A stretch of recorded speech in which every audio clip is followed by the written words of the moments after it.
نزل صالح الشايب. نزل ايدك لو سمحت يا زيد. فجر احمد حرب.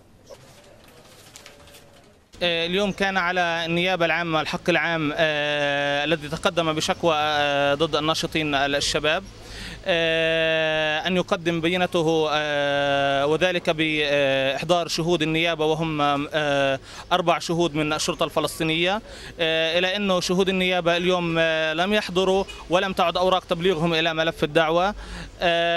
ولكن الحدث يعني الذي كان مهم والذي تقدمنا فيه باعتراض في هذه الجلسة كمحامين دفاع عن محامين مؤسسة ضمير ومحامين مؤسسة الحق، وهو قيام الشرطة الفلسطينية ببعض الإجراءات التي اعتبرناها نحن هي يعني معيقة أمام العدالة، وهي حجز الشباب الفلسطينيين المتهمين في هذه القضية أمام باب المحكمة وليس في قاعة الانتظار. طبعا تم تأجيل الجلسة حتى إعادة تبليغ شهود النيابة حتى 14/7.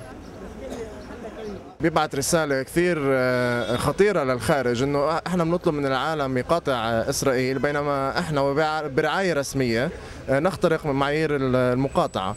فيعني هذا الموقف كثير مضر بالقضية الفلسطينية، واحنا بناء عليه يعني تحركنا في طريقة عملنا احتجاج داخل مسرح القصبة. في خطأين: خطأ انه الوزارة هي ترعى فعالية تخل بمعايير المقاطعة، والثاني انه احنا يتم محاكمتنا كأنه احنا عملنا اشي غلط. سادة؟